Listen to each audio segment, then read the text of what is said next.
What lies behind the masks that we wear to each other every day? How long can we maintain these performances before it ultimately leads to not only the destruction of those around us, but of ourselves?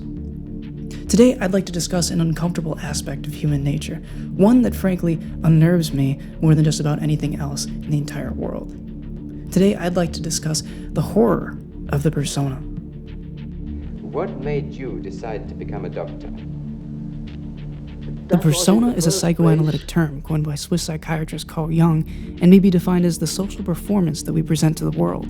In Jung's own words, it is a kind of mask, designed on the one hand to make a definite impression upon others, and on the other to conceal the true nature of the individual.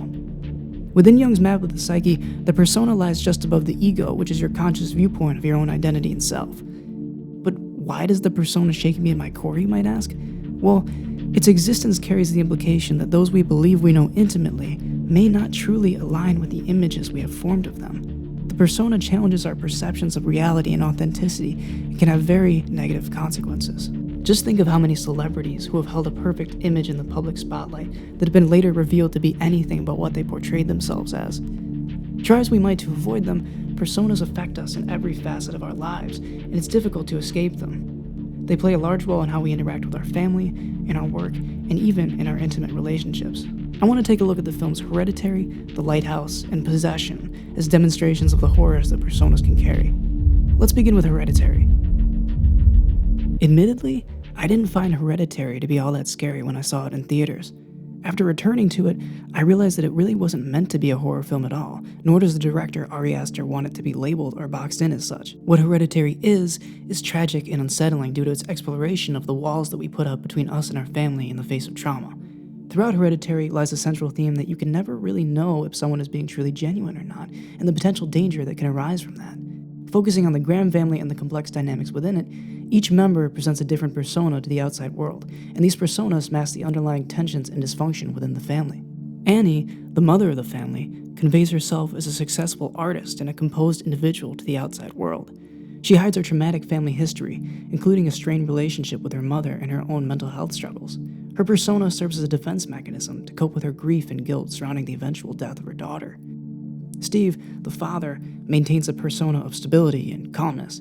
He tries to keep the family together and provide a sense of normalcy despite the increasing turmoil. His persona is one of a protector and a problem solver, but it ultimately conceals his own fear and confusion himself. Peter, the son, puts on a typical teenage persona, trying to fit in with his peers and navigate the challenges of high school.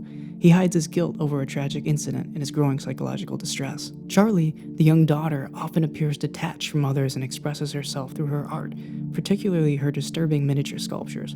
Her persona conceals deeper psychological issues that we are left to speculate on. Joan, a seemingly friendly and supportive acquaintance of Annie, adopts a persona of kindness and empathy. She even attempts to help Annie connect with Charlie beyond the grave.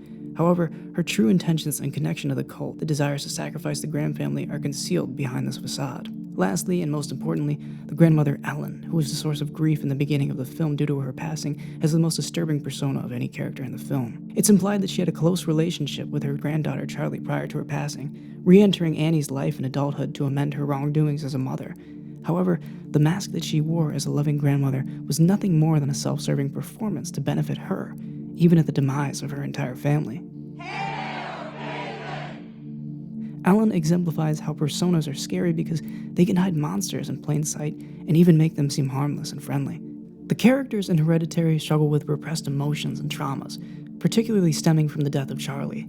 The personas they present to others serve as a defense mechanism to conceal their true feelings of grief, guilt, and fear. As the supernatural events escalate, the characters' personas begin to unravel.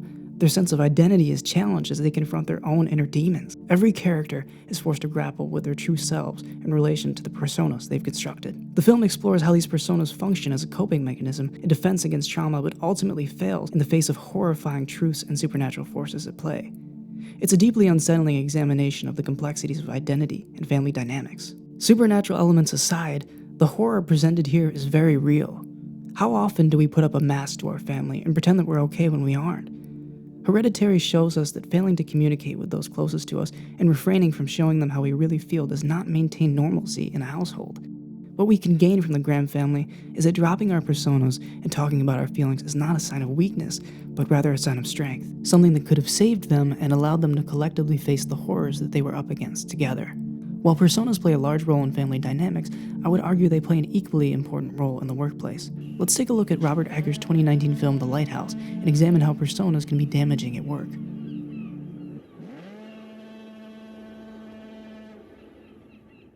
The Lighthouse offers a harrowing and unforgettable portrayal of the horror that can emerge from fractured personas and the unraveling of one's identity.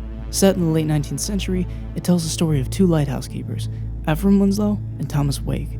Their isolation from society and the relentless, harsh environment that they are faced with gradually exposes the cracks in their personas, leading to a descent into madness. Thomas Wake, the seasoned lighthouse keeper, initially presents himself as a figure of authority, wielding power over Ephraim and maintaining strict control of the lighthouse's operations. I mean, he doesn't even let Ephraim see the top of the lighthouse at all. His persona as a knowledgeable and experienced seaman is critical to maintaining order and routine on the island. However, this persona begins to unravel as his obsession with the lighthouse's light and his authoritarian tendencies become increasingly disturbing and controlling. As a viewer, we are left uncertain as to whether or not Wake had done away with the previous lighthouse keeper, if the story about his leg is true, if he ever even had a wife, or if anything he has said for that matter is simply a tale he concocted in his mind. His descent into madness, marked by his wild encrypted monologues, Hark! Hark! Triton! Hark! is a terrifying illustration of how authority figures can easily become drunk on power and harbor hidden horrors beneath their exterior.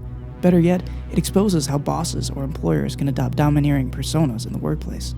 Ephraim Winslow, the new lighthouse keeper, initially adopts the persona of a subordinate and dutiful assistant to Wake, seeking to earn his pay and complete his term of service. However, as the isolation, grueling labor, and psychological torment take their toll, Ephraim's persona begins to wither away. The film portrays his descent into paranoia, hallucinations, and violence as his true identity emerges from the shadows of the mask that he was portraying to Wake. As an employee, you're never truly allowed to be yourself. You give up some freedom of identity as Ephraim Winslow did, and it really eats away at you over time. In fact, Winslow's true identity was Thomas Howard. He adopted that persona to start a new life and get hired, and this is not too dissimilar from how we adopt personas to get hired and maintain our positions as workers ourselves. I think that the madness that Thomas Howard succumbs to over the course of the Lighthouse is in part spurred on by the repression of his true self due to the constraints he faced as a worker without true freedom of expression or the ability to have any control over the work that he was doing. The Lighthouse serves as a great exploration of the horror that can arise from personas. The film's bleak and claustrophobic setting, combined with brilliant performances of Pattinson and Dafoe, allows audiences to witness the unraveling of two men's identities. As their personas crumble, the true nature of their characters emerges, revealing the darkness that can lurk beneath the surface of seemingly ordinary individuals.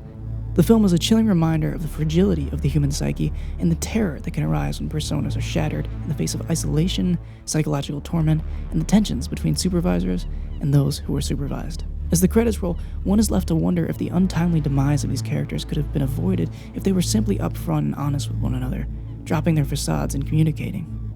Lastly, we'll touch on the 1981 movie Possession and discuss how personas bleed into romantic relationships, the most terrifying place that personas reveal themselves due to the level of trust and closeness that romantic relationships involve.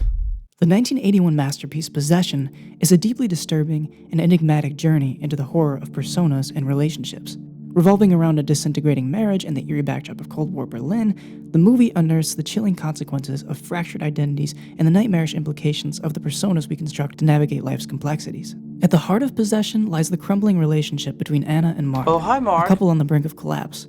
As the film unfolds, it becomes apparent that their personas, initially created to project an image of normalcy and stability, are crumbling under the weight of their mounting emotional unrest. The film's horror is most palpable when Anna's persona begins to unravel in surreal and grotesque ways. Her transformation from a seemingly typical housewife into an erratic and uncanny shell of herself is a visual representation of the terror that can arise when the facade of normalcy is torn asunder. It is a stark reminder that the personas we present to the world are fragile constructs, susceptible to disintegration under the pressure of suppressed desires and emotional pain. Moreover, the film's portrayal of Berlin during the Cold War era adds another layer of horror. The city's divided landscape serves as a metaphor for the fractured personas of the characters, mirroring the political and emotional turmoil of the time. The horror of Possession is not limited to the personal. It extends to the societal and political, underscoring the idea that the horrors of our personas can have far more reaching consequences. Now to delve into the characters. Mark displays a carefully constructed persona that masks his inner turmoil and insecurities. He initially presents himself as a devoted husband who's very caring. He returns from a business trip with gifts for his wife, Anna, and their young son. But this persona of the loving husband is a construct that conceals his anxiety about his failing marriage and his fear of losing her. Throughout the film, Mark represses his emotions, especially his anger and jealousy. He's aware of Anna's infidelity and her secretive behavior, but he chooses to suppress his emotional reactions, trying to maintain a stoic presence. This repression of his true feelings contributes to the mounting tension and the eventual eruption of his inner chaos. Mark's persona as a masculine figure is challenged as the film progresses. He grapples with feelings of emasculation and inadequacy as he is unable to control or understand Anna's transformation and needs. His attempts to assert his masculinity become increasingly desperate, leading to moments of violence and aggression. Eventually, his persona begins to crack under the weight of the supernatural and psychological horrors he faces. Mark's persona ultimately becomes a source of horror in itself as it unravels in the face of the inexplicable and the monstrous, mirroring the film's overarching exploration of the horror of personas and relationships. Anna initially presents herself as a caring wife and mother. She engages in everyday domestic tasks and takes care of their young son. This persona of a loving and responsible wife conceals her inner turmoil and the emotional strain in her marriage. While she initially appears composed and controlled in her interaction with Mark, she hides her growing anxiety and unease beneath the appearance of calmness. As the horror intensifies, Anna's persona undergoes a radical transformation.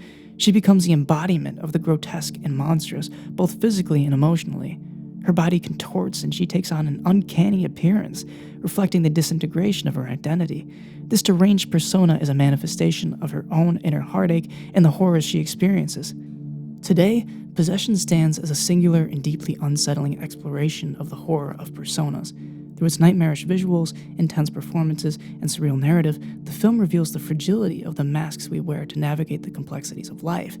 It forces us to confront the terrifying possibility that beneath the surface of ordinary existence, there lies a dark and monstrous truth waiting to be unleashed concerning love and fidelity. The horror is not just on the screen, but within ourselves, as we are left to contemplate the unsettling question: what happens when the personas we construct to shield us from life horrors become the very source of our nightmares? Furthermore, this movie is a prime example of how toxic relationships can result in you adopting an almost evil persona, bringing out the worst parts of you and turning you into something you never thought possible. Coming out of this movie, I was forced to reckon with some terrifying questions. How can we ever really be sure if our partners really love us? Are they more so in love with the idea of being with someone rather than in love with us as individuals? What if someone gives the appearance that they really like you and then leaves you or loses interest out of nowhere with no indication of why? What initially gave me the idea to do this video was when I thought I knew someone for a very, very long time. And suddenly, one day, they revealed another side of them to me. It was so cold, so cruel, so distant, with a gaze I was unfamiliar with. It really terrified me, and it was something that I really wanted to confront by talking about all of this. Part of the reason why I like horror is because it's a very honest genre. It exposes us, and it forces us to confront our deepest fears, which I think can be very empowering and even a little cathartic. When we adopt personas, we risk alienating and causing harm to ourselves and those around us. Whether we like it or not, attempting to repress who we are will only result in us bottling our emotions in unhealthy ways and lashing out. The characters in The Lighthouse, Hereditary, and Possession adopt personas in order to repress their emotions and prevent conflict, but by doing so, they end up causing the very thing that they are trying to avoid in the first place. Personas aren't something we can really avoid. The Lighthouse shows how personas follow us at work, Hereditary shows us how they enter our family lives at home, and Possession displays how they can also play a large role in our romantic relationships. If there is something that we can gain from these films, it is that by being aware of the existence of personas in ourselves and others, and working to get rid of or even just manage them, we can find freedom by ceasing to suppress our emotions and improve the overall health of our relationships and our interactions. When I originally started this video, I wanted the conclusion to be about how it's hard to trust people and that anyone can be hiding this dark side. But really what I've learned coming out of this is the importance of being authentic and honest about who you are and how you feel to yourself and those you interact with. Failing to do so will only confront you with more problems and won't fix your situation in the end. In fact, now that I think of it, just about every single character in these films ended up having a tragic ending because of their inability to communicate and be authentic to those around them and themselves. At some level, I think this is what the filmmakers were trying to show us. Never be afraid to communicate how you feel. The reaction of the other person will always be a lot worse in your head than in reality. In all likelihood, it will make the situation in your relationship to the other person all the better for it. I wanted to make this video because it's something that really has scared me for a long time, and it was something that I haven't seen anybody else talk about. I don't know, maybe I'm wrong, but this is just a commonality I saw in these films, and yeah, feel free to let me know what you think. I also wanted to add, if you need music for a video or some purpose that won't get you copyright stricken or that's royalty free, I'm gonna add all of the music that I made for this video in the description down below. Yeah, thank you very much for making it to the end of this rambling.